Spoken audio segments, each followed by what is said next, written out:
नमस्कार, मैं हूं नवजोत रंधावा। 7 बजे 7 सवाल में आपका स्वागत है। बिहार के सियासी रण में सारण एक ऐसी सीट है जहां बीजेपी और आरजेडी दोनों की प्रतिष्ठा दांव पर लगी हुई है। ऐसा इसलिए क्योंकि यहां से लालू प्रसाद यादव की बेटी रोहिणी आचार्य अपने पिता की विरासत को संभालने के लिए पहली बार चुनावी मैदान में उतरी है, जहां उनका मुकाबला बीजेपी के दिग्गज नेता राजीव प्रताप रूडी से है। और इसी सीट पर वर्चस्व की जंग को लेकर आज खूनी संघर्ष हो गया, जिसमें एक व्यक्ति की मौत हो गई। लिहाजा हमारे आज के सातों सवाल इसी मुद्दे से जुड़े हुए हैं। हमारा आज का सबसे पहला सवाल है, छपरा में चाय पर शुरू हुई सियासी बहस के जानलेवा होने की वजह क्या है? छपरा के भिखारी ठाकुर चौक पर खूनी झड़प की शुरुआत आज चाय पर बहस से शुरू हुई। देखते देखते जबानी जंग गोलीबारी में तब्दील हो गई।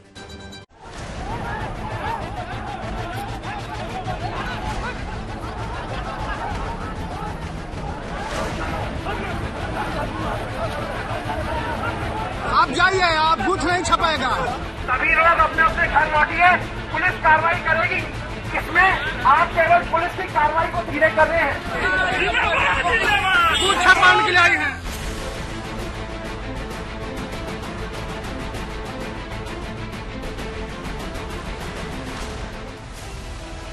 छपरा में कल शाम मतदान समाप्त हो गया, लेकिन वोटिंग खत्म होने के बाद भी दो पक्षों के बीच रंजिश की चिंगारी सीने में सुलगती रही। और आज जैसे ही दोनों पक्ष आमने सामने हुए, दोनों पक्षों के बीच जुबानी जंग खूनी संघर्ष में तब्दील हो गई। कल वोटिंग के दौरान दो पक्षों के बीच हुए तनाव के बाद आज सुबह छपरा के भिखारी ठाकुर चौक के इसी दुकान पर चाय पीने के लिए लोग इकट्ठा हुए थे। चाय की चुस्कियों के बीच बातचीत पहले सियासत और फिर बाद में कल की वोटिंग के दौरान हुए हंगामे पर आ गई और देखते देखते जुबानी जंग ने हिंसक रुख अख्तियार कर लिया और वहां गोलियां चलने लगी। बिहार में एक खास चीज होती है, चौक चौराहों पर जो चाय की दुकान होती है वहां पर पॉलिटिकल गपशप होती है। ये एक चाय की छोटी सी टपरी है। इस दुकान पर ही सुबह वोटिंग कल हो चुकी थी और उसके बाद सुबह के वक्त यहाँ पर लोग मौजूद थे। अलग अलग खेमों के बहस हो रही थी चुनाव में धांधली को लेकर के और आरोप प्रत्यारोप लगाए जा रहे थे। दोनों पक्ष के लोग यहाँ मौजूद थे और यहाँ से विवाद की शुरुआत हुई। भिखारी ठाकुर चौक पर सुबह हुई गोलीबारी से वहां अफरा तफरी मच गई। इस गोलीबारी में 3 लोगों को गोली लगी, जिसमें एक व्यक्ति की मौके पर ही मौत हो गई।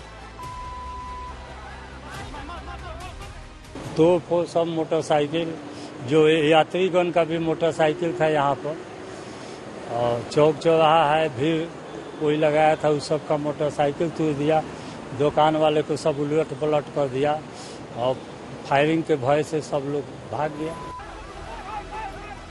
दरअसल भिखारी ठाकुर चौक के दो तरफ बीजेपी और आरजेडी समर्थकों का दबदबा है। ऐसे में आज जब बात कल के हंगामे की हुई तो दोनों पक्षों के समर्थक आमने सामने आ गए। दोनों तरफ से, इस तरफ से जो बीजेपी के समर्थक हैं वो आए, इधर सामने की तरफ से आरजेडी के समर्थक आए और चाय की दुकान पर जो बहस शुरू हुई वो बहस हिंसक झड़प में तब्दील हुई। गोलियां चली और गोलियां चलने के बाद जो स्थिति यहां से निकल कर आई है उसने छपरा में एक बड़ी घटना को अंजाम दिया और एक व्यक्ति की मौत इसमें हो चुकी है। हिंसा के बाद इलाके में तनाव फैल गया, जिसके बाद पुलिस के बड़े अधिकारियों को सड़क पर उतरकर मोर्चा संभालना पड़ा। हालात को नियंत्रण में लेने के लिए सुरक्षा बलों को फ्लैग मार्च करना पड़ा और एहतियातन इंटरनेट को 2 दिनों के लिए बंद कर दिया गया। फिलहाल के लिए एहतियात के तौर पे 2 दिन के लिए हमने इंटरनेट को बंद रखा है। अगर स्थिति नियंत्रण में हुई तो फिर हम 2 दिन के बाद इंटरनेट स्टार्ट कर देंगे। पुलिस ने इस मामले में जांच शुरू कर दी और 2 आरोपियों को हिरासत में लिया है। मंगलवार की सुबह सारण में जो घटना हुई हिंसा की, उसके बाद प्रशासन यहां चौकस है। हर तरफ पुलिस बल की तैनाती की गई है। इस वक्त हम उसी मौके पर, उसी जगह पे मौजूद हैं जहां पर हिंसा की घटना हुई थी। आपको दिखा दें, जो एफएसएल की टीम है वो भी पहुंची है और लगातार इन्होंने घटना के बाद जो सैंपल्स हैं वो लिए हैं। ये कोशिश की जा रही है कि जांच में कहीं कोई कोताही न हो। चुनाव बाद हुई हिंसा के लिए बीजेपी और आरजेडी दोनों ने एक दूसरे को जिम्मेदार ठहराया है। जो खौफनाक चेहरा और भयानक चेहरा राष्ट्रीय जनता दल का कहा जाता है, उसका असल रूप देखना है तो आप छपरा आ जाइए। आपको हमेशा हर चुनाव में, चुनाव के बाद, लेकिन हम लोग कोई कमजोर नहीं और हमारे कार्यकर्ता डट के मुकाबला करते हैं। मेरे ऊपर जानलेवा हमला हुआ है और उसके बाद से मेरे कार्यकर्ता को आज सुबह सुबह मार दिया गया। आपको भी चोट लगी थी क्या? चोट नहीं लगी, लेकिन भद्दी कोई बेटी को भद्दी गाली देगा? कौन दिया उनको अधिकारी, भाजपा वाले गुंडे को? छपरा का चुनाव आरजेडी और बीजेपी के लिए साख का सवाल बना हुआ है और शायद यही वजह है कि दोनों पक्ष साख और सम्मान बनाए रखने के लिए हिंसा का भी सहारा लेने से गुरेज नहीं कर रहे। Shashi Bhushan, Chhapra, good news today. Chhapra के भिखारी ठाकुर चौक पर आज जो हुआ उसकी नींव कल वोटिंग के दौरान ही पड़ गई थी। मतदान के दौरान आरजेडी और बीजेपी समर्थकों के बीच हुई तकरार ने अगले दिन हिंसक रूप ले लिया। ऐसे में हमारा आज का दूसरा सवाल इसी से जुड़ा है। सवाल यह है कि छपरा में वोटिंग के दौरान ऐसा क्या हुआ कि हिंसा भड़क उठी। दरअसल इलाके में तनाव पहले से था और इसी दौरान कल शाम में वोटिंग के दौरान रोहिणी आचार्य के पहुंचने के बाद वहां मामला और ज्यादा बिगड़ गया।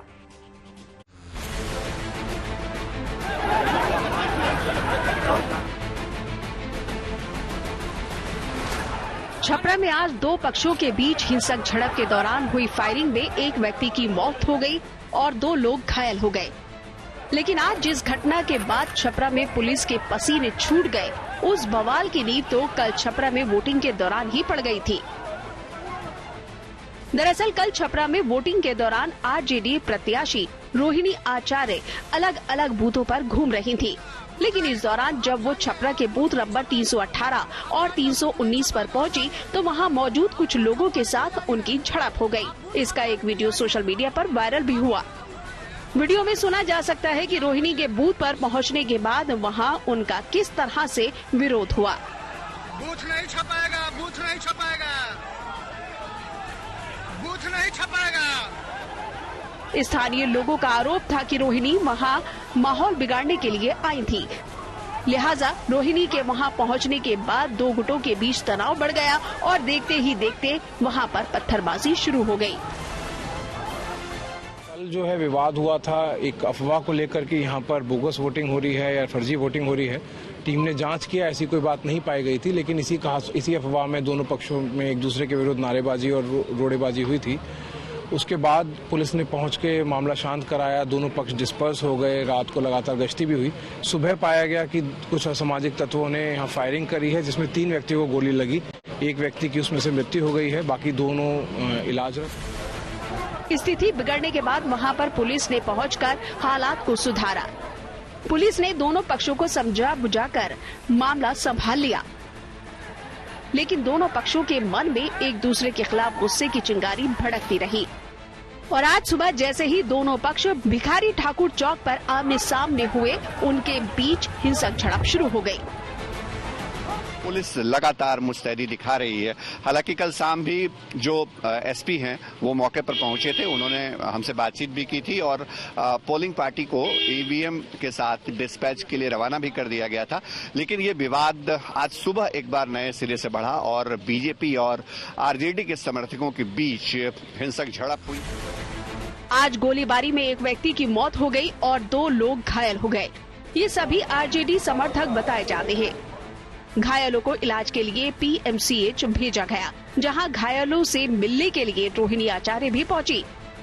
इस घटना के लिए आरजेडी और बीजेपी दोनों ने एक दूसरे को जिम्मेदार ठहराया है। लालू जी रहेंगे तो ये सब चीजें कुछ नई नहीं है और महीनों से कैंप करना और जिस प्रकार से हंगामा होता है, जिस प्रकार से तांडव होता है, वो शुरू हो गया।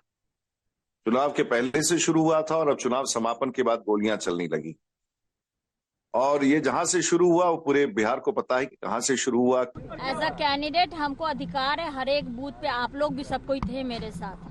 वहाँ पे हम बूथ लूटने गए थे देखने के लिए कि कितना पोलिंग हुआ, क्या हुआ। उसमें से एक ये जो भाजपा वाले जो गुंडे हैं वो बैठे हुए थे अंदर में।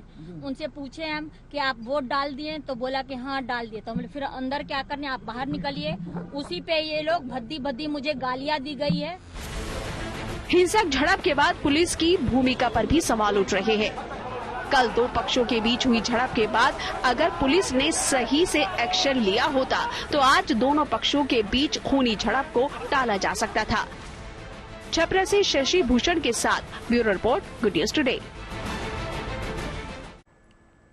कल छपरा में बूथ संख्या 318 और 319 पर रोहिणी आचार्य के पहुंचने के बाद आरजेडी और बीजेपी समर्थकों के बीच झड़प शुरू हो गई। उनके वहां पहुंचने के बाद हंगामे का एक वीडियो वायरल हुआ जिसमें रोहिणी के पहुंचने के बाद वहां पर उनका विरोध होता नजर आ रहा है। ऐसे में हमारा आज का तीसरा सवाल इसी से जुड़ा हुआ है। सवाल यह है कि हंगामे का वीडियो सामने आने के बाद क्या दावे किए जा रहे हैं, इसके बारे में बता रहे हैं सारण में मौजूद हमारे संवाददाता शशि भूषण। बिहार लंबे अरसे बाद चुनावी हिंसा का गवाह बना है। लगभग 2 दशक बाद सारण में चुनाव हिंसा की जो घटना घटी है उसके पीछे कारण सबसे बड़ा क्या रहा, इसको लेके सवाल खड़े हो रहे हैं। दरअसल रोहिणी आचार्य भिखारी चौक के इसी इलाके में बूथ संख्या 318 और 319 पर मतदान के दिन शाम के वक्त पहुंची थी। उनके आने के बाद कई तरह के आरोप बीजेपी कार्यकर्ताओं और समर्थकों की तरफ से लगाए गए। बीजेपी कार्यकर्ताओं ने कहा कि रोहिणी आचार्य बूथ कैप्चर करने को पहुंची थी, जबकि रोहिणी आचार्य और उनके समर्थकों का आरोप रहा कि उनके काफिले के ऊपर हमला किया गया। मतदान के दिन शाम में जो घटना घटित हुई उसके बाद सब कुछ शांत हो गया था, लेकिन अचानक अगली सुबह जो हिंसा की घटना हुई उसने बिहार में चुनावी हिंसा को एक बार फिर से ताजा कर दिया। कल इलाके में हुई तकरार, रोड़ेबाजी के बाद भी प्रशासन संभावित संघर्ष को टालने में नाकाम रहा।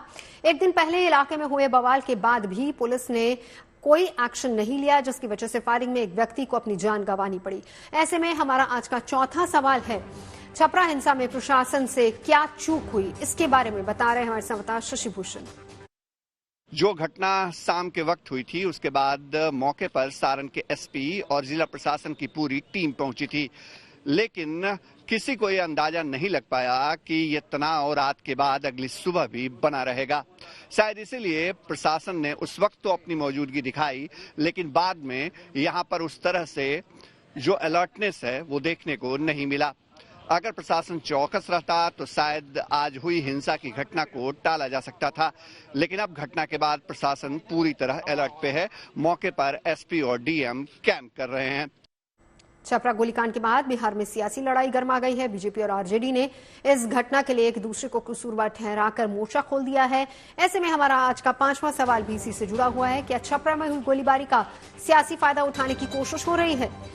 मतदान अभी केवल छपरा में खत्म हुआ है, लेकिन छपरा के पड़ोसी जिलों में मतदान अभी भी बाकी है, लिहाजा सियासी दल इस घटना को भुनाने की कवायद में जुट गए हैं।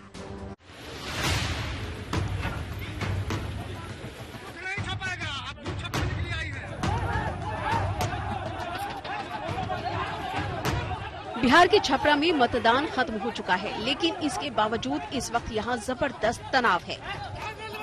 आज सुबह यहाँ 2 गुट में हिंसक झड़प हुई और मौके पर एक शख्स की मौत ने बिहार की सियासत में उबाल ला दिया है।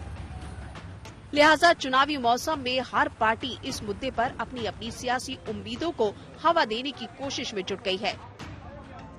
बीजेपी छपरा हिंसा को आरजेडी की पटकथा बता रही है, तो वहीं आरजेडी बीजेपी पर हत्या का आरोप लगा रही है। दुर्भाग्यपूर्ण है, इसकी हम निंदा करते हैं और इसकी पटकथा राष्ट्रीय जनता दल कल से ही लिखना प्रारंभ किया है। और जिस प्रकार से बूथ पर जाकर उम्मीदवार और उनके सहयोगियों के द्वारा न्यूसेंस किया गया है, उपद्रव किया गया है, ये दुर्भाग्यपूर्ण है। ये तो उनके शासनकाल की याद दिला दी। चुनाव वो हार रही हैं, इसीलिए इस प्रकार का न्यूसेंस की जैसे वो लग रहा था कि अवसाद में चली गई हैं। लोग हैं ऐसे जो हार के बौखलाहट से इस तरह का काम होता है, लेकिन चुनाव में इस तरह की लिए कोई जगह नहीं है और प्रशासन को लोगों को इस बात को देखना चाहिए। छपरा हॉट सीट है, जहां पर 2 दलों की प्रतिष्ठा साख पर लगी हुई है। लालू प्रसाद की बेटी रोहिणी आचार्य सिंगापुर से आकर पहली बार चुनावी मैदान में ताल ठोक रही है। अपने पिता की विरासत को संभालने आई रोहिणी का मुकाबला बीजेपी के दिग्गज नेता राजीव प्रताप रूडी से है, जो इस सीट से हैट्रिक लगाने की कोशिश कर रहे हैं।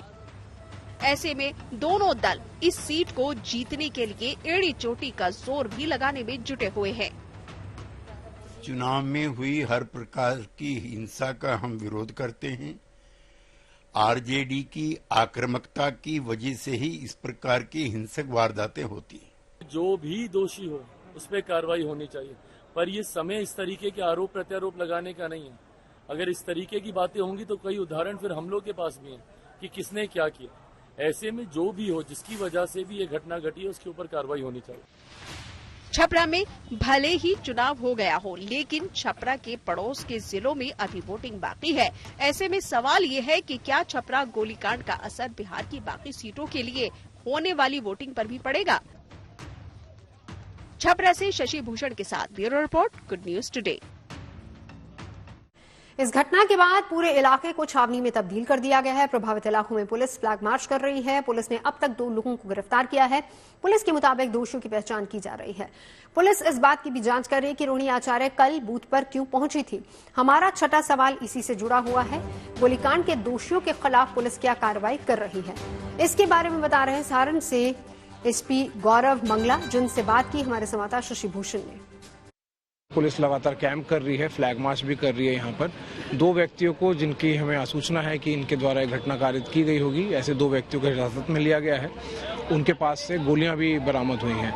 मामले ये घटनास्थल पे हम एफएसएल की टीम भी बुला रहे हैं और फिलहाल हमारी टीम यहाँ पर है, स्थिति नियंत्रण में है। विधि व्यवस्था बिगाड़ने में अगर किसी का भी इंसाइटमेंट में रोल होगा, सभी बिंदुओं की जांच करके उनके विरुद्ध भी कार्रवाई की जाएगी। अगर आज की घटना सुनियोजित थी तो इसकी प्लानिंग में जो लोग शामिल होंगे उन पर भी कार्रवाई की जाएगी। जिस भी बूथ पे इस प्रकार की शिकायत मिली थी, हर जगह जाके चेक कराया गया, कहीं ऐसा नहीं हुआ। 2 जगह जहाँ प्रयास किया जा रहा था, वहाँ पुलिस के द्वारा लोगों को डिटेन भी किया गया।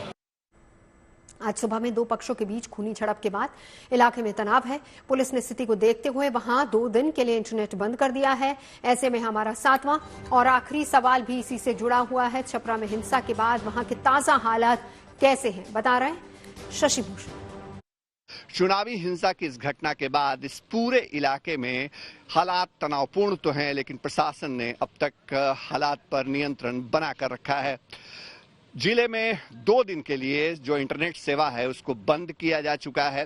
अगर जरूरत पड़ी तो इंटरनेट आगे भी बैन रहेगा, ये भी जिला प्रशासन की तरफ से संकेत दिए गए हैं। कोशिश ये है कि नए सिरे से हिंसा की कोई घटना नहीं हो, क्योंकि सारण में भले ही चुनाव संपन्न करा लिया गया है, लेकिन सारण के आसपास के जिलों में लोकसभा सीटों पर, जैसे महाराजगंज, सिवान जैसी सीटों पर अभी अगले चरण में चुनाव होना है।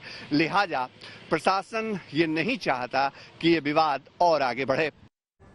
7 बजे 7 सवाल में अभी के लिए बस इतना ही। देश और दुनिया की तमाम अच्छी खबरों के लिए आप देखते रहिए गुड न्यूज टुडे।